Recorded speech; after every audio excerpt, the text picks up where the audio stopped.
एक 20 साल का लड़का जिसे जिंदा या मुर्दा पकड़ने दो राज्यों की police, special commandos, anti gangster task force को मिलकर 7 घंटे तक जद्दोजहद करनी पड़ती है।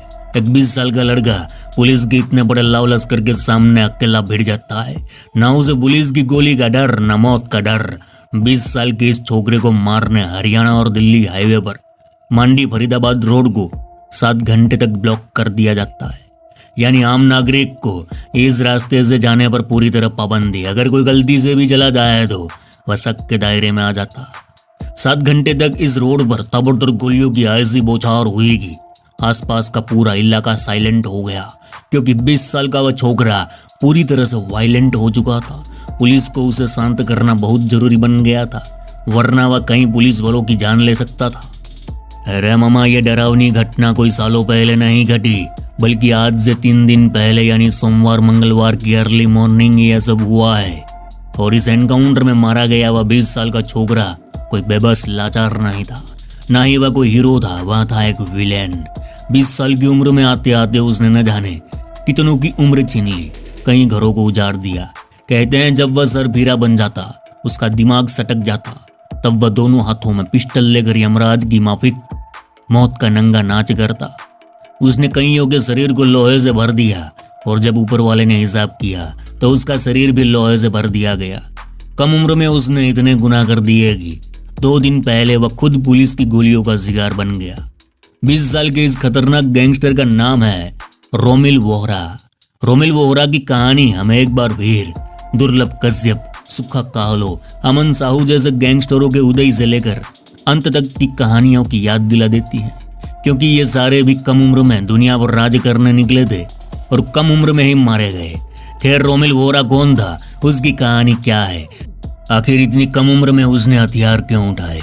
एक 20 साल के लड़के ने ऐसा क्या कर दिया कि इतनी कम उम्र में उस पर 3 लाख से ज्यादा का इनाम रखना पड़ा, जिसे मारने के लिए 2 राज्यों की पुलिस को जॉइंट ऑपरेशन चलाना पड़ा। तो चलिए आज आपको सुनाते हैं रोमिल वोहरा की कहानी, शुरुआत से लेकर अंत तक की कहानी। ये कहानी खून से लिखी गई है रे मामा, तो ध्यान से सुनिएगा।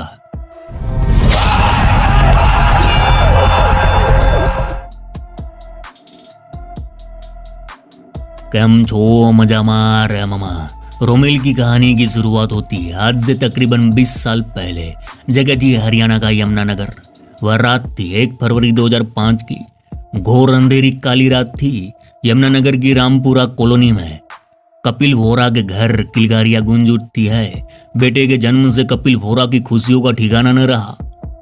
घर में खुशियों का माहौल था। बाप ने बेटे का नाम रखा रोमिल। रोमिल का अर्थ होता है दूसरों को खुश करने वाला, खुश रहने वाला। बापू ने यही सोचा कि मेरा रोमिल बड़ा होकर बड़ा नाम कमाएगा।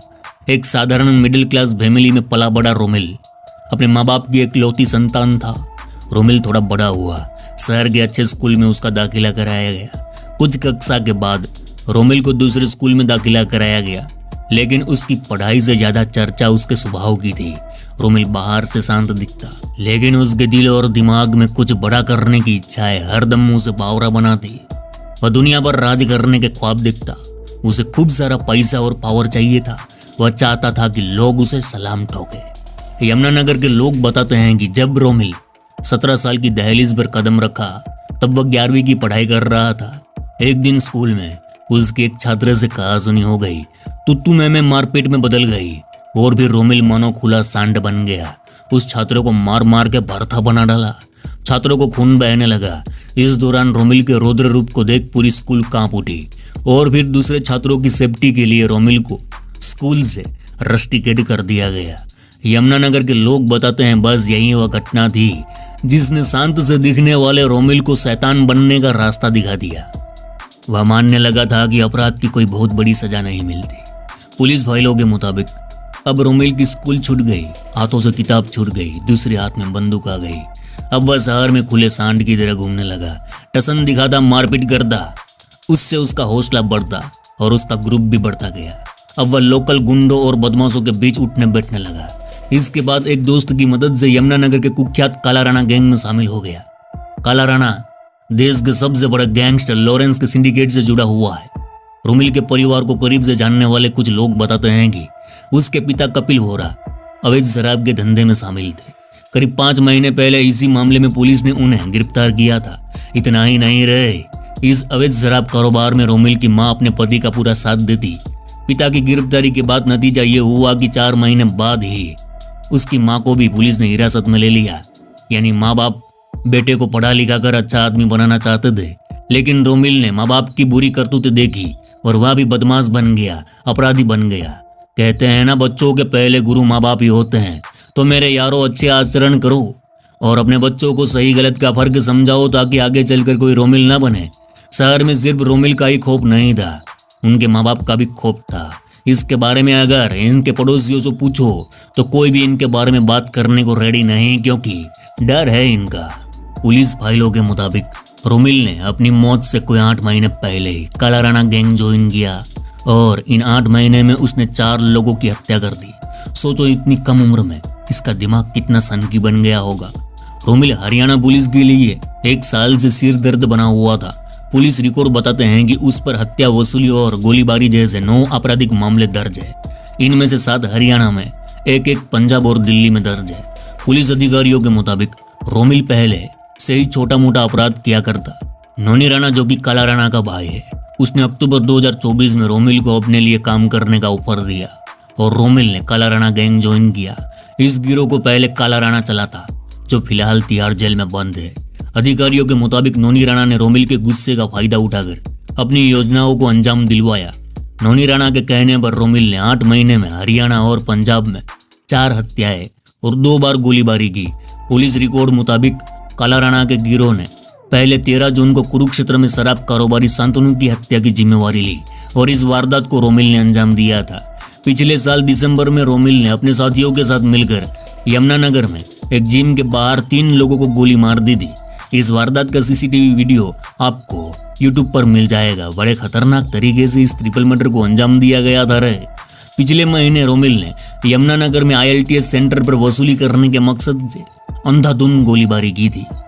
यहाँ थोड़ा रुकते हैं, राणा ब्रदर्स गैंग के बारे में थोड़ा जान लेते हैं। राणा ब्रदर्स गैंग, जिसे काला राणा और नोनी राणा चलाते हैं, गैंग का मुखिया है काला राणा, इसलिए इस गैंग को काला राणा गैंग भी कहा जाता है। यह गैंग लॉरेंस बिश्नोई के सिंडिकेट के साथ मिलकर यमुनानगर और कुरुक्षेत्र में कब्जा कर अपना काम करता। काला राणा की जेल में लॉरेंस से दोस्ती हुई, फिर उसने लॉरेंस के सिंडिकेट से हाथ मिला लिया। काला राणा विदेश में था और वहीं से गैंग ऑपरेट करता, लेकिन 2022 में उसे पकड़कर भारत लाया गया, जो इस वक्त तिहाड़ जेल में बंद है। अब बाहर उसका भाई नोनी राणा गैंग को चलाता है। नोनी राणा 2021 में JTB अस्पताल से गैंगस्टर कुलदीप फज्जा को भगाने में शामिल था। अब रोमिल वोरा का एनकाउंटर कैसे हुआ, कैसे प्लानिंग बनी, इसके बारे में हम कल के वीडियो में बात कर चुके हैं, विस्तार से बात की है, तो जरूर देखें उस वीडियो को। तो भाई, रोमिल वोरा 20 साल की उम्र में दुनिया से चला गया, यह उसके बुरे कर्म का नतीजा था। इसलिए मैं बार बार कहता हूँ, अब के अंदर आग है, जिगरा है, तो उसे अच्छी जगह इस्तेमाल करे, बहुत आगे जाओगे। बुराई के रास्ते पर तो मौत भी ढंग से नसीब नहीं होती। अपराधियों की मौत या तो दुश्मन की गोली से होती है या पुलिस की मौत बेमौत ही मिलती है। तो मेरे वीरो, बुराई के रास्ते पर मत चलो। छोटी सी जिंदगी है, मस्त काम करो, अच्छे कर्म करो। कौन सा बैंक बैलेंस, नेम फेम, परिवार, लव, प्यार, पत्नी, बेटा बेटी, कुछ साथ नहीं ले जाना, सब धरा का धरा रह जाएगा। तो अच्छे से रहो, मस्त रहो, तगड़े होने पे ध्यान दो। चलो, इस गुज्जू भाई का राम राम, मिलते हैं फिर।